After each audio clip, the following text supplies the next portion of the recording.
Once again, a huge round of applause for Dr. Thomas Mathew, who will be in conversation with Major General Neeraj Bali. Over to you, gentlemen.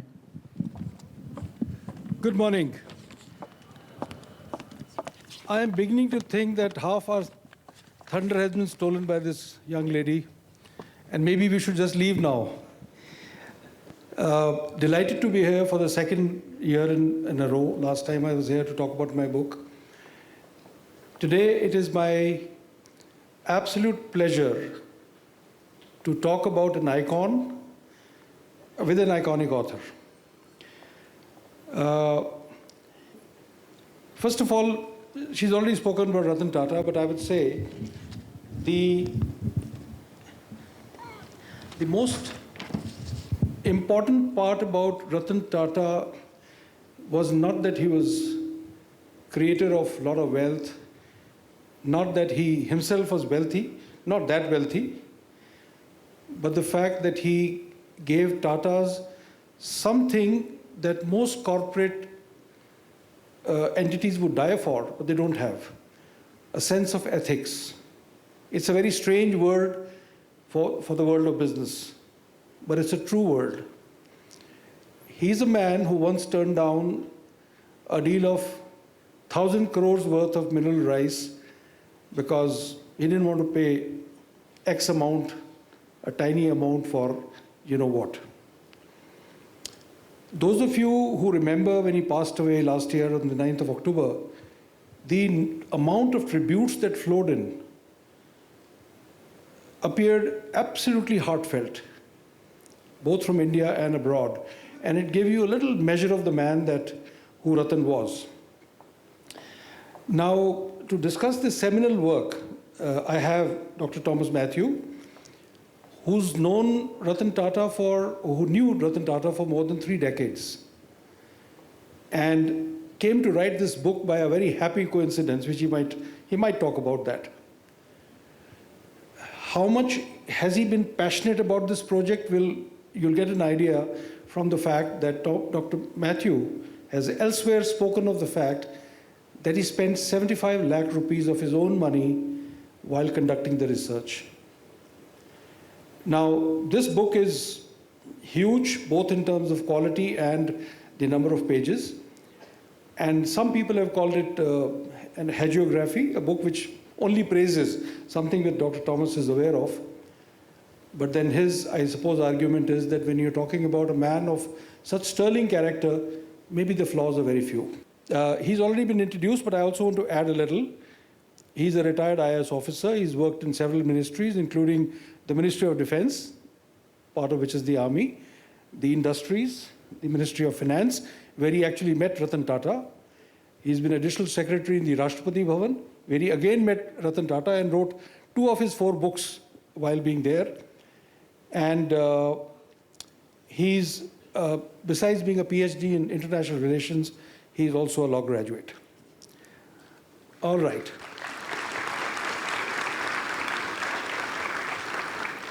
And you know how much it impresses us army guys when we talk about people's academic degrees.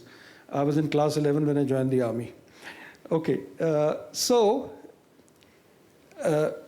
Dr. Thomas, it's been a pleasure interacting with you an odd time before this.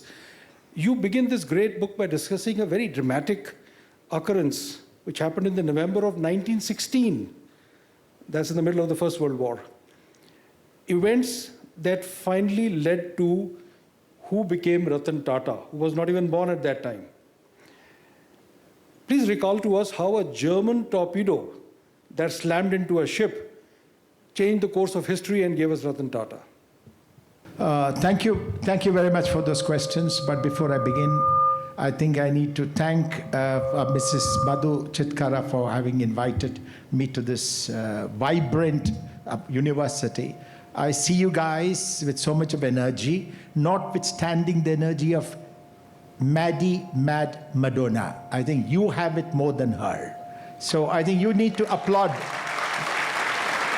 your energy, your vibrancy, more than what she tried to impart to this atmosphere. Now, there are many things my moderator started with. You are youngsters, and I wanted him to ask several questions which would be of great interest to you. I know a lot of people talk about Mr. Ratan Tata as the greatest icon this nation has had and a legend to the world. Okay, but boys and girls of your age would also be interested why he did not get married. Okay, I'm sure there'll be many questions in your mind regarding that. But let me start by telling you this, that Mr. Tata was a very unique, extraordinary man. I was fortunate to know him for 30 years, and every day was a new discovery for me. And when I began writing his book, in fact, he did not want his history to be written. He did not want his biography to be written. It was happen chance. It just happened because my son was fortunate to accompany me one day to his house for dinner. And they got talking, and he started telling about his life in the United States, how he used to play pranks, how he used to fly to almost 15,000 feet up in the air, and suddenly switch off the engine and scare his classmates and college mates till they remembered every god they knew or every god that they thought would come to their rescue. And he would switch off the engine, come down to about 1,500 feet before restarting, giving them virtually life back. Okay. So I turned around and told him, I said, sir, this is a great fascinating story. Why will you not write your autobiography? He turned on, Mr. Tata is not like us. He doesn't speak much. He doesn't speak about his achievements. For us, if we get about if we get some 4 points out of 10, we'll say, I got 9, but then I gave 5 to somebody else. And we have a tendency to exaggerate. But for Mr. Tata, you praise him, and then he will blush. Okay? And he said, I'm not going to do this autobiography, Thomas. If you want, you do the biography. That's how it started. Now, it was a tough journey. I was caught in the haunts of a dilemma. Now you'll ask me why. The question is, you have to travel throughout the world to interview people. I interviewed about 138 people, starting from Henry Kissinger in the US to the Masai Mara chief. Now you'll say, what the hell has got Masai Mara chief got to do with Mr. Ratan Tata? That's because they have a plant in Kenya called a place called Magadi. They got a Tata Magadi plant, and the plant is situated in some of the areas which the Maasai tribe occupied. It was tough. I didn't know what to do. I wanted to tell him, sir, please put a research team together and I'll head it. Then I looked back, came home and said that that's not possible. Because if you are taking this onerous responsibility, you have a duty to ensure that what you write will not be condemned by the future generation as what? As a paid job. Correct? If I took any remuneration from him. So therefore, I said, I am not going to see the same criticism that's a hagiography. Let me tell you something. If you read my book very carefully, there are 3 or 4 places I've been brutally attacking him. You'll find it 3 or 4 places where I attacked him. But just for the sake of criticizing a man, will you criticize a man like Mr. Tata? The answer is no. Okay. Now, as he said, I think there's paucity of time, but I'm not going to go too much into that story. But let me tell you how difficult it is. RNT was born in, that is Mr. Tata, this RNT, this Ratan Neville Tata. Neville is the name of his father. RNT was born in 1937, but his story starts in 1892 because the second son of Jamshedji Tata, that's Sir Ratan Tata, got married to Lady Neeraj Tata in 1892. And they shift residence to UK. Please understand, they were one of the wealthiest families in this country and one of the wealthiest in the world, for that matter.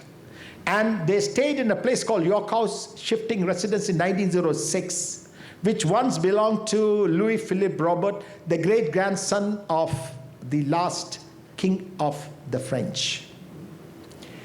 In 1916, Sir Ratan Tata and his wife, Lady Neeraj Tata, went on a tour to China and Japan. And he caught some strange illness. Sir Ratan Tata caught some strange illness, and he was asked to go to the go to the best hospitals in UK for treatment. And they boarded the ship called SS Arabia. And while the SS Arabia was off Cape Matapan near Greece, a German U-boat, captained by Hans von Melletin, torpedoed the ship. And the torpedo struck near the coal bunker. And the ship sank, but it took about 40 minutes for the ship to sink because the coal, the falling coal did not allow water to get into the ship. And Sir Ratan Tata, his wife, Lady Neeraj Tata, had to spend, they were saved by a trawler, and they had to spend about 36 grueling hours in the icy winds of the sea. That hastened his death, and in 1918, in the month of September, he dies. So now what is the correlation? Many of you would not know that Mr. Ratan Tata's father was adopted from an orphanage. Now, in the Parsis, there is a custom called the Uthamna ceremony. In the Uthamna ceremony, where a family does not have a male child, you adopt one. And since Lady Neeraj Tata was widow, the family led by Dorabji Tata, that is the eldest son of Jamshedji Tata, decided to adopt a child for Lady Neeraj Tata. And as RNT told me, Thomas, as per custom, according to custom, you're supposed to adopt the first boy, the eldest of the boy. And that is Ratan Bai, I know you're going to get confused, that is Ratan Bai, that is Mr. RNT's grandmother, was related to Jamshedji's wife. And they chose Neville Tata because of the color of his eyes, which RNT actually inherited from his father. And now what happens? Now let's come to 1991, almost 73 years after this incident, after Sir Ratan Tata died. The adoption of Neville Tata changed the entire history of the conglomerate called Tata Sons, Tata Group, because Neville's son, Ratan Tata, becomes the chairman of Tata Sons and Tata Trust in 1991.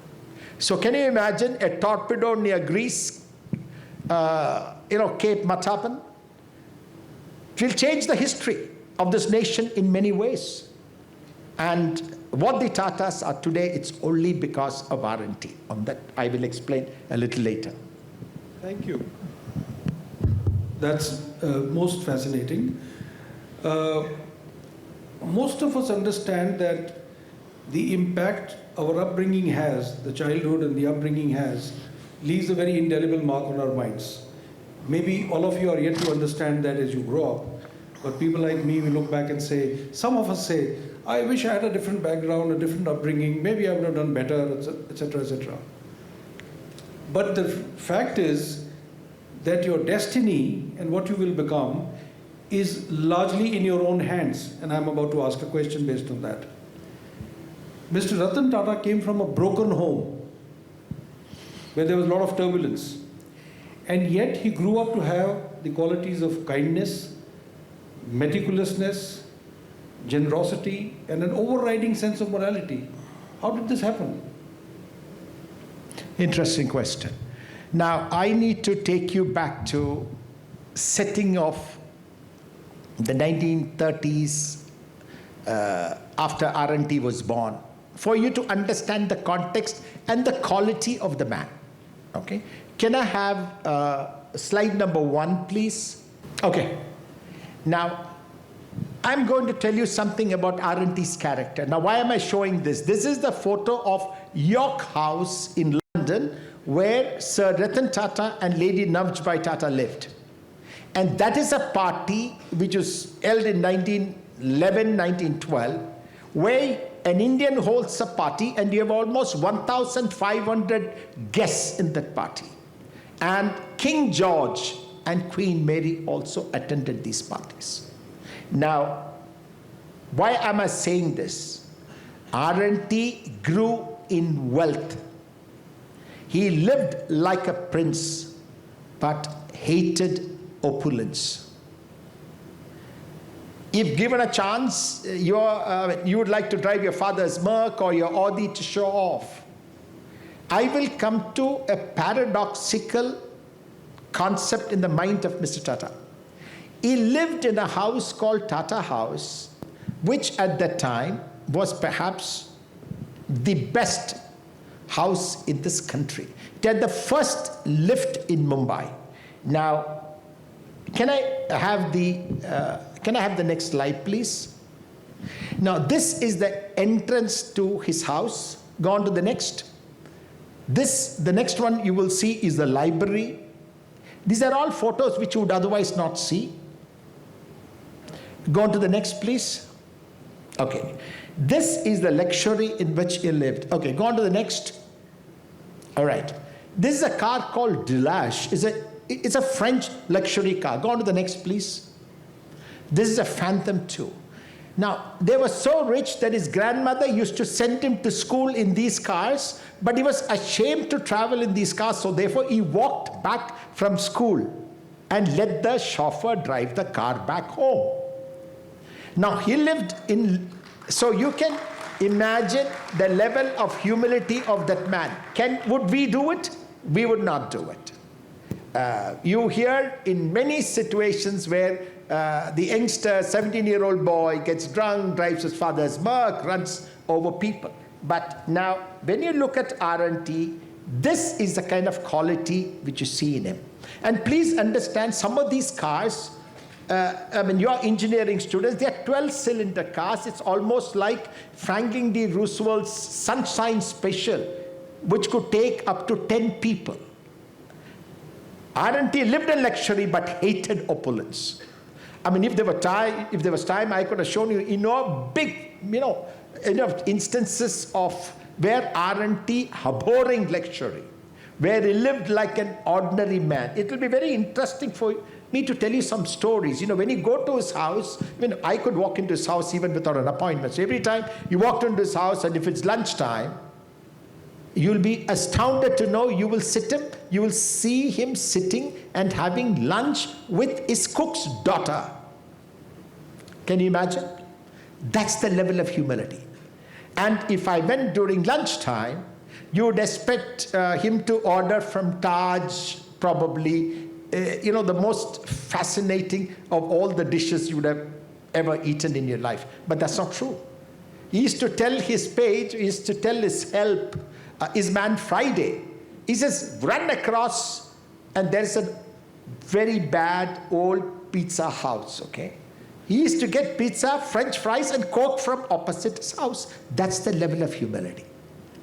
And this level of humility was ingrained in him by his grandmother, Lady Neeraj Bali Tata. Can I have the next photo, please? This is his grandmother. This is a photograph of a painting done of his grandmother in 1903. And my hobby is photography. So this is a photo which I took of the painting of Lady Neeraj Bali Tata. She was his universe. She was his greatest influencer.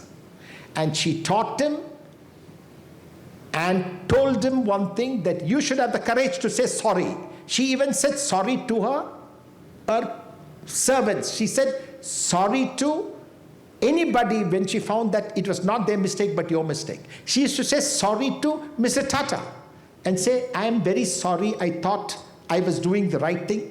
No, I was not doing the right thing, and slip it under the door. That is the level of humility with which RNT grew, and the empathy which he showed all the people and all the employees. Now, whether somebody was talking about philanthropy, RNT's concept of sustainable philanthropy was learned from his grandmother. Grandmother gave up one of the homestead in Mathew, that's a place near Mumbai in the Western Ghats, as a convalescing home. In 1928, she started the Sir Ratan Tata Institute in order to upgrade the skills of women. Why? To ensure that they will be able to do some job and care for their family. R&T also imbibed this. Now, this is serious stuff. Have you ever seen Mr. Tata's photo as an youngster? Men, you're going to feel jealous. Ladies, you're going to take this photo home. Can I have the next photo, please? I know men are not happy, but ladies probably are. When I used to go to Taj, ladies used to say, sir, even when we were on holiday, if we knew that R&T was coming, we'd go and see him. See, that's a kind of, 6 feet 2 inches, glowing complexion like a Greek god. And he had hazel eyes which combined gold, brown, and green color. That was his eyes. Absolutely mesmerizing personality, but will astound you with this level of humility. Every time when I went to his home, he is to ensure that he sees me off near the car. And I used to tell him, say, you cannot do this. Because even by, in terms of your stature, in terms of your reputation, in terms of your age, but he never took no for an answer. So that is this man. Humility, entrepreneurship, compassion, empathy for the poor, caring for society, all learned from his grandmother. He embodied all her qualities. Thank you. So much to learn, so much to imbibe. Let's turn to another part of his character that you mentioned in your book. When we look at outstandingly successful people like Ratan Tata, we look at their serene, peaceful personalities, we tend to think that maybe their life was all linear, everything was great. But he faced a lot of opposition, didn't he, when he was with Nelco and Empress Mills, where stalwarts like Nani Palkiwala really got after him. How did he tackle it, and what does it tell about his character? See, I want you as youngsters, you're the leaders of tomorrow, to learn something from this great man, okay? One is that no obstacle should stand in the way of you fulfilling your dreams. That's one thing you need to learn. Now, I did not speak about the fact that he had referred to the fact that R&T came from a broken home. At the age of 7, his mother decided to leave her matrimonial home and marry another man. In the 1940s society, this made the father distraught. Even today it's a humiliation when your wife walks out on you. The impact it had on Mr. Tata was so tremendous that he felt so insecure that when his father used to go out for dinner, he used to tag along, a 7-year-old boy. Please understand the level of insecurity. In school, he was poked fun at. R&D says he was outclassed. Now, that did not stop Mr. Tata. He took a lot of beating, metaphorically, but did extraordinarily well in school, and then went to Cornell University. So the first thing what you learn is that no obstacle is an obstacle if you do not succumb to what you consider a danger or a difficulty or a challenge.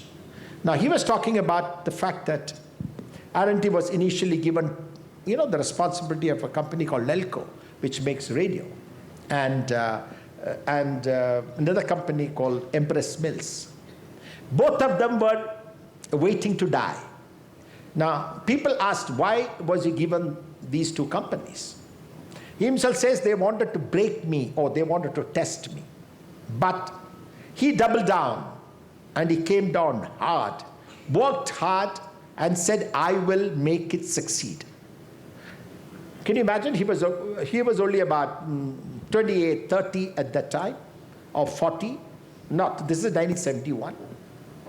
When he faced hardships, he was in his late 20s, late 30s. But when these two companies were given to him, please understand, his reputation would have got completely soiled. His reputation would have taken a beating if these two companies did not succeed.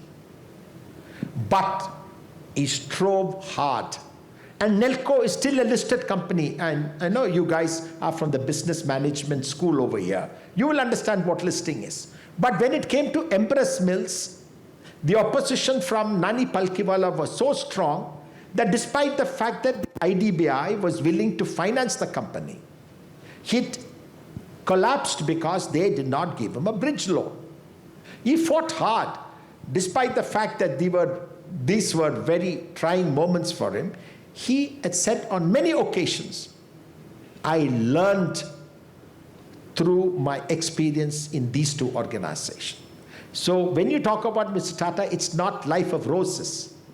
At each stage he had to face difficulty, and each stage he triumphed. This is a lesson for you. Never give up. I will tell you about his mantra, which you should probably write down and stick on your mirror or in your most favorite room.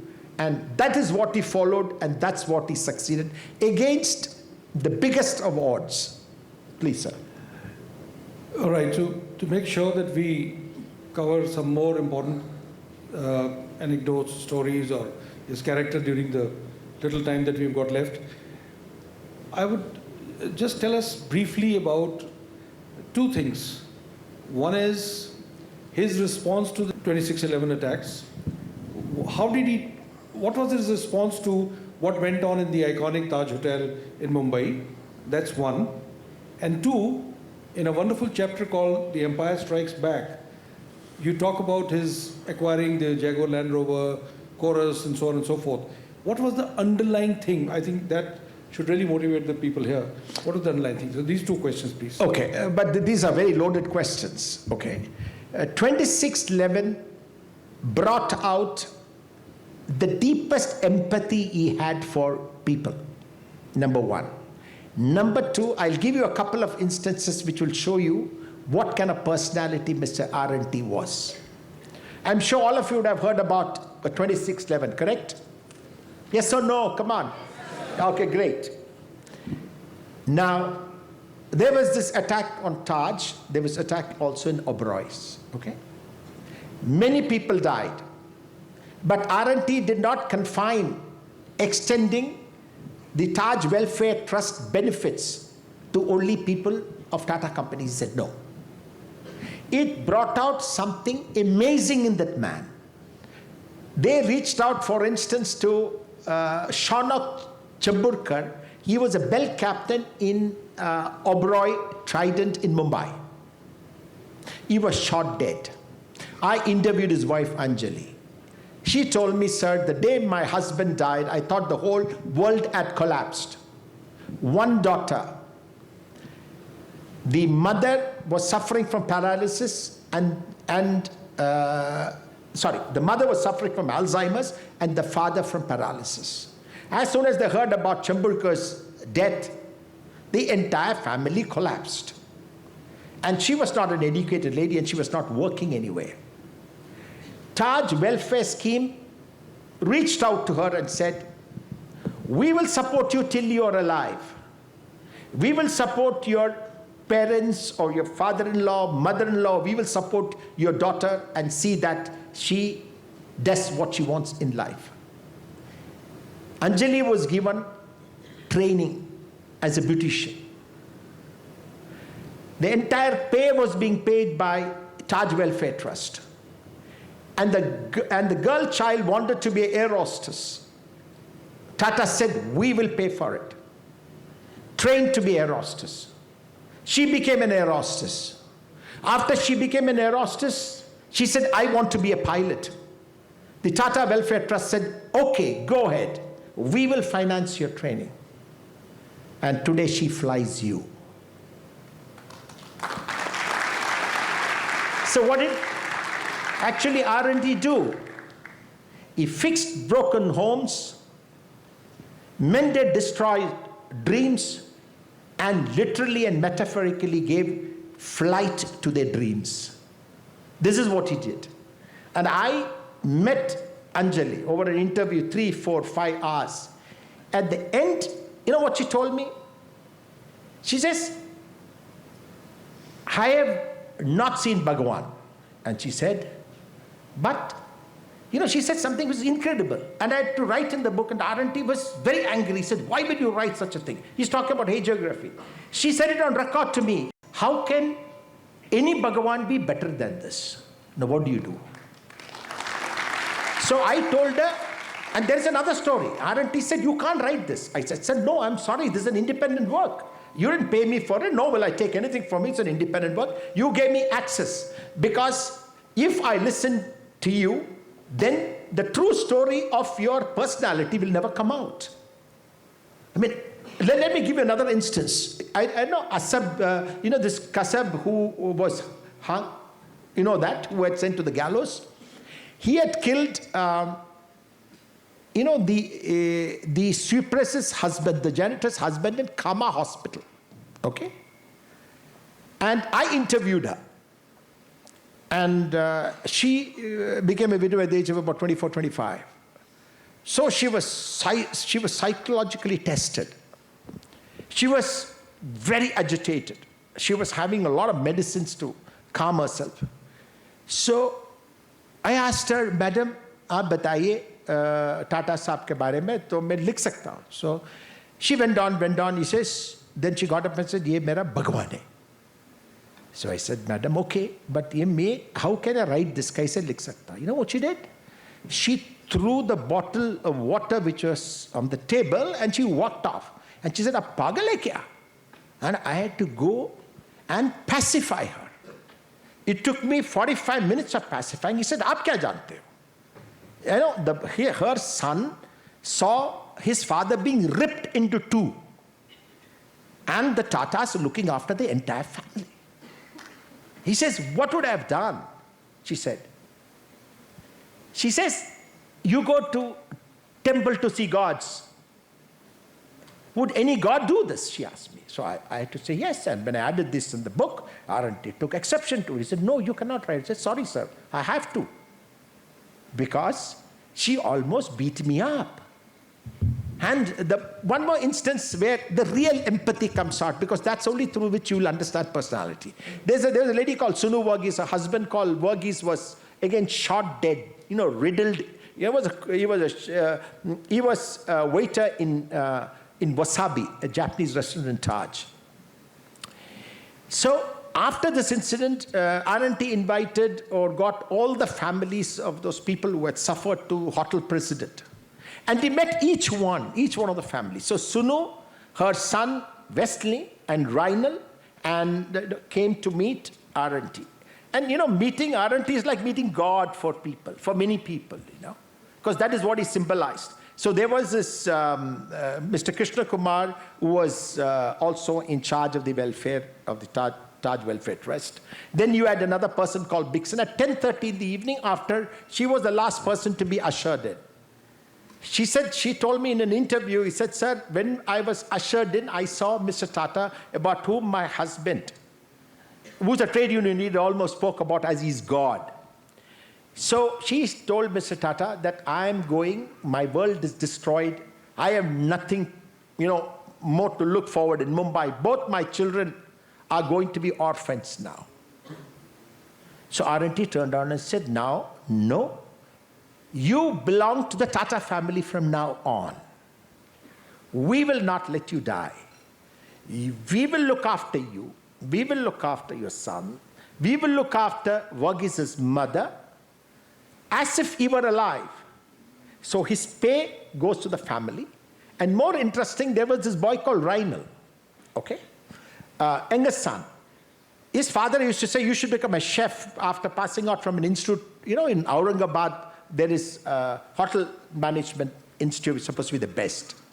So Reinal said, R&T turned around and asked Reinal, what do you want to do? He says, I want to go to hotel management in Aurangabad, which they could not have afforded if this would not have happened, because it's very expensive. R&T said, go ahead and study well, get admission, we will look after you. He passed out from Aurangabad, and then he got scholarship to Melbourne.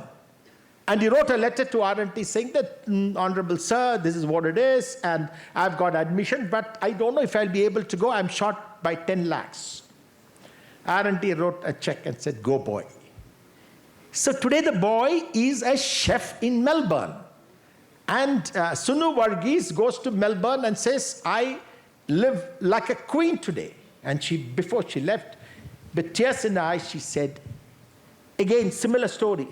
He said, sir, I have not seen God, but I saw God in him that day. So, Thank you. Since I'm quite sure all of you will agree with me that we can sit here all day, probably all night, listen to this, because this is one of the most fascinating narratives that I've heard of any of the great people in our country. Indeed, the world. He refers to Mr. Ratan Tata as the Shahanshah of business all over the world, much taller than Jack Welch and so on. Now, since we've been told that the time is up, I will just reveal the secret of that question I asked him about The Empire Strikes Back. He had a very strong, Mr. Tata had a very strong nationalistic, patriotic streak in him. And the reason he bought all these iconic British companies was to repay the British for what they did to us. So he bought the Jaguar Land Rover, he bought Chorus, and so on and so forth. If you get time after this, please get hold of him, whatever time he has here. Check with him. I would have personally liked some of you to come to know how to write a book, how to research so much, and so on and so forth. But it's been wonderful interacting with you. Thank you so very much, Dr. Thank you. Thomas. And may I request you all to join me in giving him a big hand. Thank you. Thank you very much. I'm sorry I've been virtually able to cover nothing, honestly speaking. You know, this Empire Striking Back is a great, great story. Only RNT could have done it. Nobody else could have done it. Okay, nobody else. Just one small sentence and I will stop here.